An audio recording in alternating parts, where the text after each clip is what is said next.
Welcome to the deep dive. Today we're looking into something that might really surprise you regarding your pet's health, Heinz body anemia in dogs and cats. Yeah, it's one of those conditions, that can pop up from things you might just have lying around the house. Exactly. So we want to get into what these things, these Heinz bodies actually are, why they're a problem, what causes them, and some of these causes are genuinely unexpected. Right. And then how vets figure it out and what can be done about it.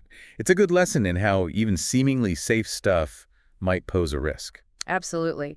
We've got some great sources that really cover this from the science bit right down to the practical side. So let's start right there, the basics.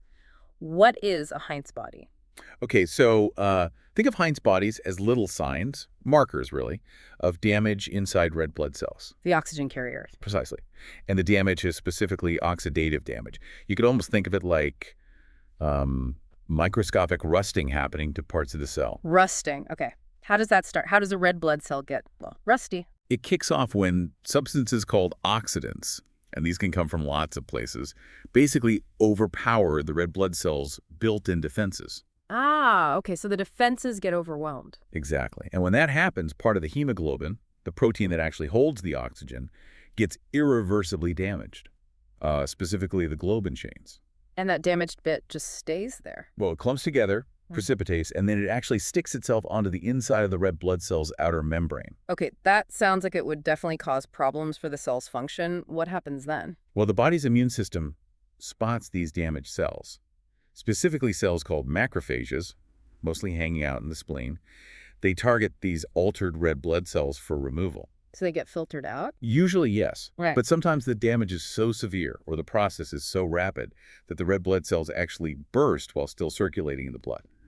That's called intravascular lysis. Ouch! That sounds serious. I think I read something about the spleen having another trick, too. Ah, yes, that's pretty neat. The spleen can sometimes try to sort of pinch off just the Heinz body part from the red blood cell. It's called pitting. Like removing a little flaw. Kind of. But sometimes doing that can leave the remaining red blood cell a bit smaller and more ball-shaped. Those are called spherocytes. Interesting. But the main point is this whole cascade starts because of an oxidant. Almost always, yes. Yeah. Exposure to some kind of chemical or something in the diet that acts as an oxidant is usually the trigger. Got it. So something from outside the body, usually. Now, one thing that really stood out from the sources was about cats. They seem to be more susceptible. That's a really key point. Yes, cats are definitely more prone to developing Heinz bodies. Why is that? Is it something in their diet or? It's actually down to their hemoglobin structure. It's fascinating, really. Cat hemoglobin has more of these things called sulfhydryl groups compared to dog hemoglobin. Sulfhydryl groups. Yeah, think of them as like little vulnerable spots on the hemoglobin molecule.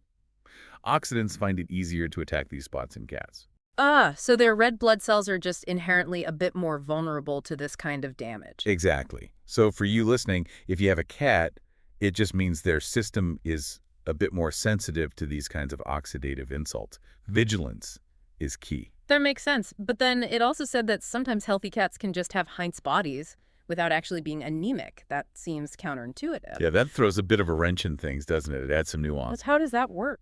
Well, the current thinking links it back to the cat's spleen. Unlike dogs, cats have what's called a non-sinusoidal spleen. Meaning? Meaning its filtering ability, that pitting function we mentioned, isn't quite as efficient as in dogs. So a cat might have a low level of Heinz bodies circulating, but their spleen isn't removing those cells quite as aggressively. So you might see the bodies on a blood smear, but the cat isn't necessarily sick from it. Precisely. It doesn't automatically mean the cat has hemolytic anemia. You need the whole picture. That's a really important distinction. Okay, so besides direct exposure to oxidants, are there underlying diseases that can make Heinz bodies more likely? Yes, definitely. We see associations sometimes in both cats and dogs. Things like hyperthyroidism and lymphoma have been linked. Okay. And specifically in cats, diabetes mellitus is another one. Diabetes, how would that cause oxidative damage? Well, the idea is that these diseases can sometimes increase the levels of oxidants produced by the body itself, endogenous oxidants. So, for example, in diabetic ketoacidosis, which is a severe complication of diabetes, you get high levels of something called beta-hydroxybutyrate. Right. And that can act as an oxidant, potentially damaging red blood cells. But again, crucially, anemia may or may not actually be present in these cases. It's complex. The sources also mention a couple of other related things, methemoglobinemia and eccentrocytes. What are those? Right? Those are also signs of oxidative stress hitting the red blood cells. Methemoglobinemia is when the iron in the hemoglobin molecule changes its state from F2 plus to F3 plus 1. And that matters because... Because Phe3 plus iron can't bind and carry oxygen effectively. So it reduces the blood's oxygen carrying capacity. Got it. And eccentrocytes? Eccentrocytes are red blood cells where the cell membrane itself has suffered oxidative damage. This causes the hemoglobin inside to kind of get pushed over to one side of the cell. So seeing those alongside Heinz bodies is like a double confirmation of oxidative damage. Exactly. It points towards a pretty significant oxidative insult happening. Okay, this gives us a really solid understanding of the what and why. Now let's shift to the practical side. If you as a pet owner are worried, what signs might you see? Well, looking at the history, owners often report a pretty sudden start. Things like weakness, lethargy, just not being themselves, maybe they go off their food. It's just generally feeling unwell. Right. And in really severe cases, if that intravascular lysis, the cells bursting, is happening, you might see reddish-brown urine. That's actually hemoglobin spilling out. Wow, okay. That would be alarming. Definitely. And of course, if there is an underlying disease like the ones we mentioned, you might see signs related to that condition too. And what about at the vet's office? What might they find during a physical exam? A key thing is checking the mucous membrane's gums inside the eyelids. They might look pale if the pet is anemic. Okay. Or sometimes they might have a yellowish tinge, which is jaundice or icterus, from the breakdown products of the red blood cells building up. Makes sense. And if that methemoglobinemia is present, the blood itself can look distinctly dark, almost like chocolate. The vet might also notice fast breathing, tachypnea, or a rapid heart rate, tachycardia, as the body tries to compensate for less oxygen getting around. Okay, so those are definitely things to watch out for. Now, the really intriguing part, the culprits. The sources listed a whole bunch of things, some incredibly common. Let's start with diet. Yes, the dietary list is pretty eye-opening. Onions are a big one. And it's crucial to know this means all forms of onion, raw, cooked, powdered, dehydrated. It's all potentially toxic. Wow, onion powder is in so many things. It really is. Garlic is another one, mainly a risk for dogs. Then there's propylene glycol. This used to be in some semi-moist cat foods years ago, though less common now, thankfully. Okay. And get this, Chinese chives have caused it in dogs too. Chinese chives, never would have guessed. So common kitchen staples are definite risks. What about medications? That list seemed long too. It is worryingly long. For cats, the big one everyone should know is acetaminophen. That's Tylenol, Panadol, many cold meds. Extremely dangerous for cats. Oh. Also, phenacetin, which is related. Okay, human pain meds are a no-go for cats. Absolutely. Then there's phenazopyridine, used for UTI sometimes.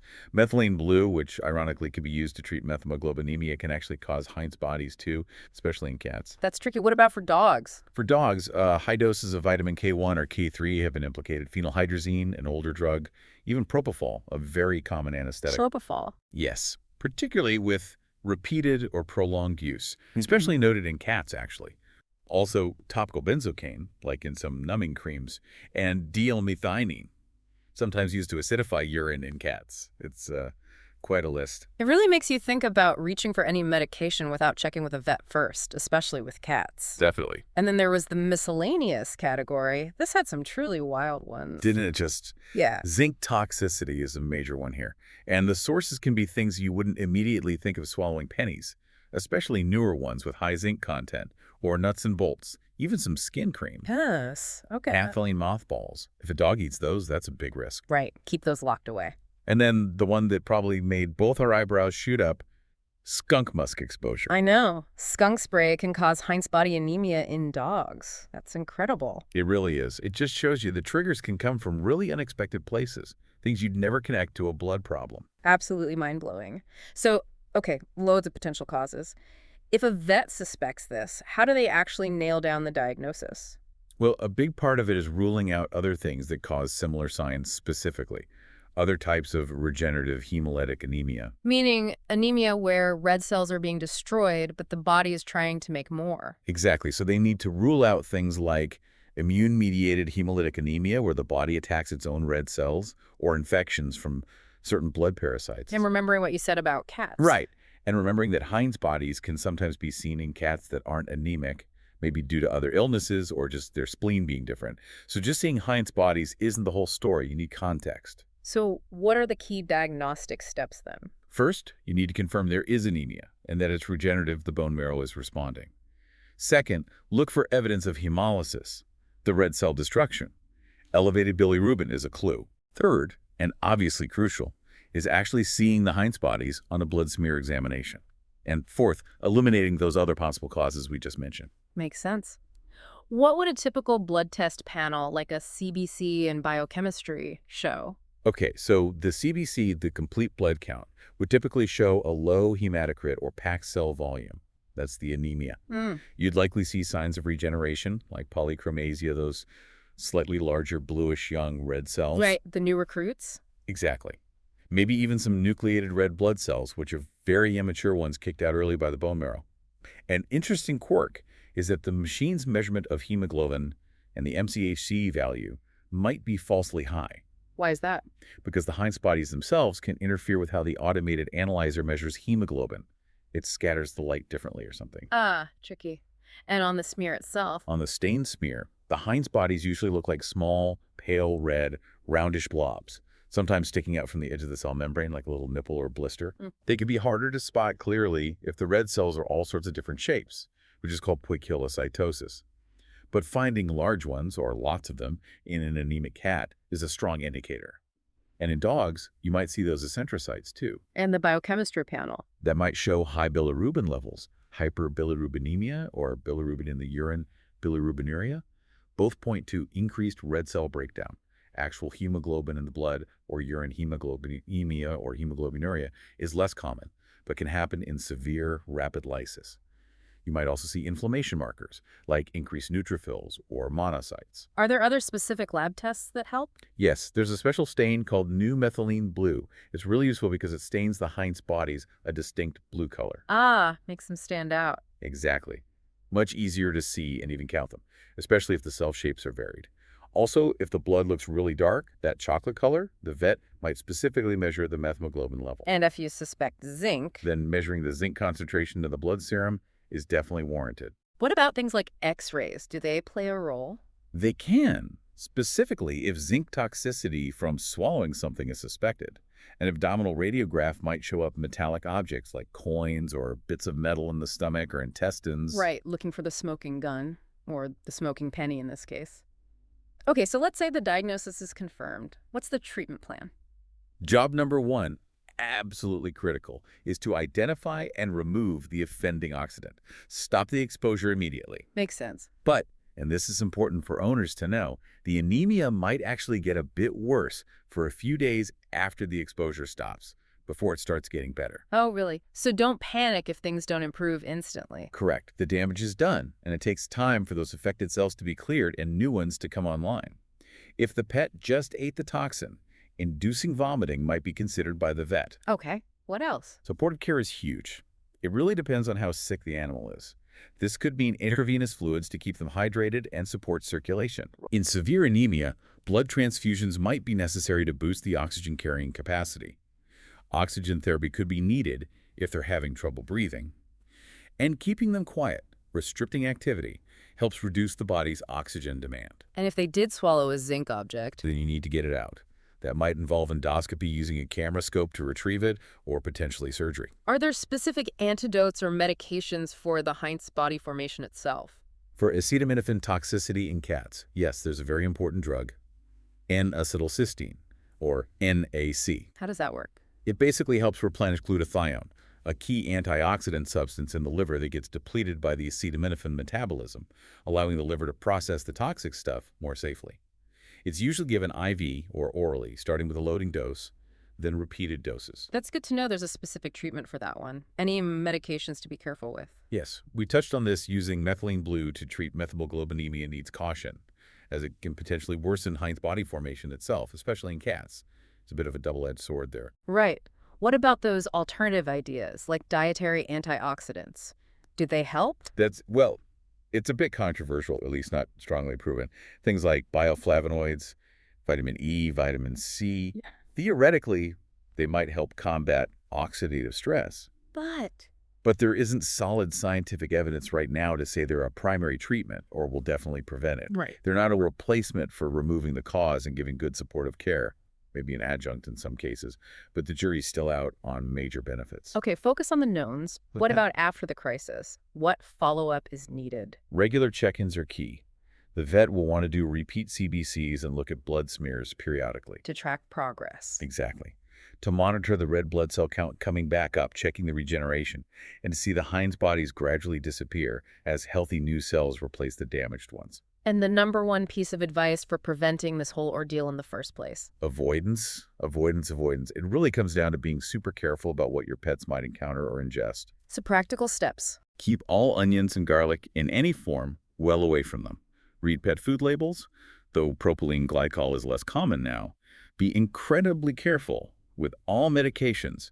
Never give human meds without vet approval. Lock away mothballs. Pet-proof the house for small metal objects they might swallow. Basically, awareness and prevention. Vigilance is key, like you said earlier. So putting it all together, what's the general outlook if a pet does get Heinz body anemia? You know, if the cause is identified quickly and removed, and the pet gets good supportive care through the worst of it, the prognosis is generally pretty good. That's reassuring. Once the oxidant is gone and the body starts making enough new, healthy red cells, most pets recover well. Great. So wrapping up our deep dive today, the big picture is Heinz body anemia results from oxidative damage to red blood cells. The triggers are surprisingly varied: common foods, meds, household items even. Skunk musk. Can't forget that one. Right. Cats are more prone due to their hemoglobin, but seeing Heinz bodies doesn't automatically equal anemia, especially in cats.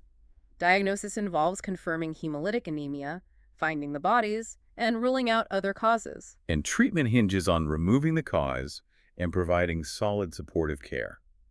Prevention really relies on pet owners being aware of these potential hazards in the environment. Absolutely. Being aware of what's in your cupboards, your medicine cabinet, even your pockets is so important. Exactly.